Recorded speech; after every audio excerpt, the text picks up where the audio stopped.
Hello and welcome back to another video. It's great to see so much interest in this run. I'm sorry I've been gone so long. I've been doing a lot of planning for the next run. Basically, what we want to do is that we want to get to the same point in the run at 5 hours instead of 20. Also, I had a bunch of issues with the main bus. I didn't set up trains properly. I didn't have the mall set up properly. There's a whole bunch of different ways that I want to improve for the next one. Basically, since last time, I've been discussing a lot with the guys in Irondale's Discord, and we've been deciding on a lot of different strategies that we can implement.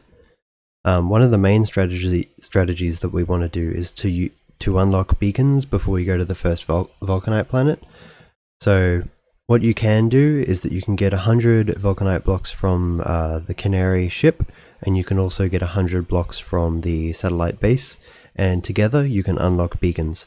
So basically what we want to do is that we want to set up the rocket and the cargo rocket as quickly as possible. We want to launch to the Canary, we want to bring it back to the orbit base, and then we want to immediately unlock beacons so that we can expand and upgrade our base really quickly, and then that'll allow us to increase our production of a whole bunch of different stuff with the combination of modules. So we also figured out that a lot of the issues that I had with the vanilla steam engines aren't necessary, because it turns out that the coal burners that don't have any water input are more efficient in terms of megawatt per item input, and that means that I don't have to worry about water anymore. One of the other things that we've decided on is that we want to do a big power build based off of oil solid fuel, which is basically the same sort of thing that as the 100% runs do. I'm basically, with all of my previous builds, they were optimized for tier 3 modules, but I'm actually downgrading everything to tier 2 modules and also red belts. We don't really need blue belts for this run. There's a whole bunch of different optimizations that we want to do. So, and optimally, the space base will produce about 100 science per minute. So with the Novice Mall, we've made sure that we have a proper section for the power poles. We've got extra pipe production, and we've also added in a section so that we can do the big electric miners without having to do a separate section of the mall for it. Just rearranging some of the belts, making sure that we don't try and reorder what items are on which belt. Yeah, a bunch of small optimizations to the mall. And we're also like doing proper provider chests and logistics chests so that we can set up stuff while we're in orbit for the main base. The idea with this upgradable circuit build is that we'll be able to place down about 10 to 20 of these on Novice. So basically what we want to do is that we want to have a bunch of different circuits being produced and a bunch of stuff for scaffolding, because the 32 or so neural computers that we need consume like thousands of processing units. So we want to have a good amount of circuits, and we also want to be able to upgrade them, because for a long standing run, the limitation will likely be UPS issues. So this is a very efficient rocket and scaffolding build that we came up with in the Discord. We actually found out that using Pyroflux steel is a lot better compared to regular steel. So the regular steel, the ratio is 5 to 1, so 5 belts of ore to 1 belt of steel out. But with Pyroflux and with prod modules, you can actually get 1 to 1, which is just crazy. You can put 2 belts of iron ore in and get 2 belts of steel out, which is a lot. And then we've got the equivalent for iron. We might end up doing copper. It depends on what the throughput limitation is for sending stuff into orbit, because ingots are 10 times more compact than plates. This is a glass build that somebody showed me, which is just amazing. So these 10 pulverizers per column gives us 2 belts of glass. At first, we'll probably only take 2 belts, so we'll only have 1 of these columns, but eventually we might want to expand more depending on what our requirements are. I spent a bit of time setting up a condenser nuclear setup, so this is going to be for the naquium mining. So we're not really going to be doing energy beaming, and we're not really going to be doing antimatter or like all of the high-end technology stuff. So it's really important to have like a high level nuclear setup for the deep dark, because solar just doesn't do anything. Also, it turns out that if you're using solar Mark II panels in orbit, you end up with about twice as much power per scaffolding tile. So solar in Novice orbit makes a lot more sense than nuclear. Here's basically all of the ratios for the Vulcanite blocks recalculated for Mark II modules. So we have Vulcanite blocks, this is the actual build. This is yet to be downgraded, but I will be doing that soon. Basically the same thing for Iridium. So we know roughly how much each of these builds produces, but we don't actually know how many of the builds that we need. So it's ratioed out to the build size, not necessarily to how many builds we need. And basically same for Cryonite, same for Holmium, same for Beryl. Basically I'm just demonstrating all of the different builds that I have prepared for the other planets, because in the series we only got up to setting up the Vulcanite outpost.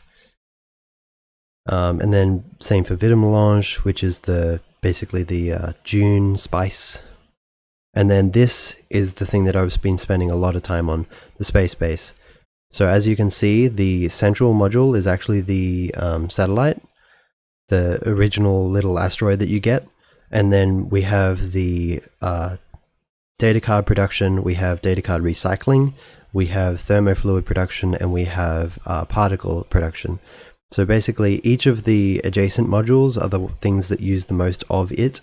So right above the particle production we have energy science, right below the thermofluid we have astronomic, right below the scrap recycling we have material science. Funny enough, all of the material testing packs you can possibly ever need can come straight from scrap recycling. And then we've got bioscience in the top left. And then down the very bottom is our deep space science. So this isn't done yet. We've yet to put in a mall, and we've yet to put in where we're going to be parking our ships and whatnot. But as you can see, all of the fluid buses are connected, and this base is going to be pretty good. The base only uses about 43,000 scaffolding. That's the main thing that I was trying to optimize for, reduce the scaffolding as much as possible and make the bot network really small so that the travel times are actually really short. And then here's just some of the costs for the machines that we're going to have to take into consideration with like the mall and all the rest. The 32 quantum computers or neural computers are consuming a lot of stuff. So we're going to need about like 100,000 holmium plates and a couple million copper for each thing. And then these antimatter fabricators also consume a lot of different resources, both Novice resources and off-world resources. Here's some calculations for what the final numbers for each of the deep space science packs are.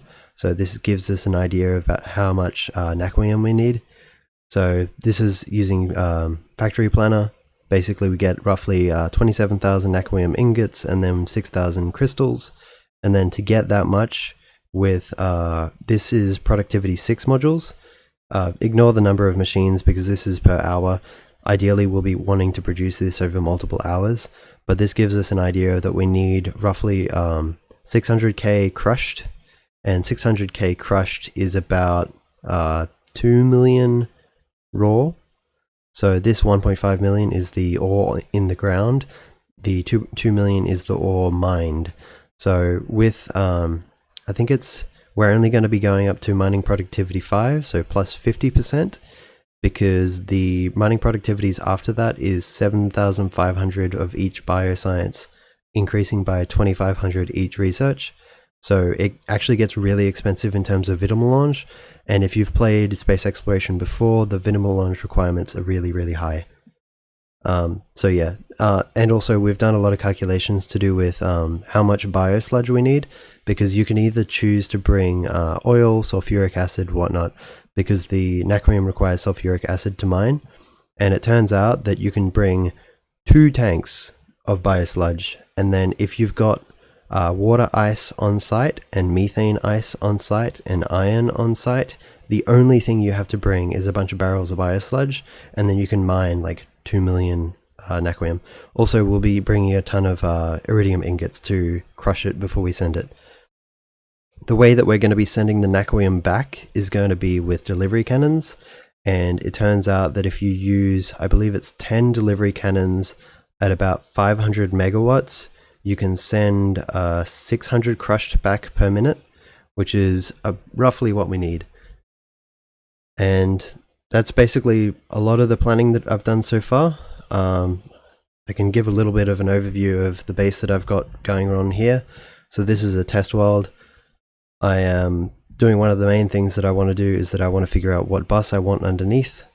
I might end up putting a whole bunch of iron stuff here, because one of the limitations that we have with this base to begin with is going to be the steel, because to produce one belt of steel in vanilla, do I have it around here? Yes. So this is to produce 2 belts of steel.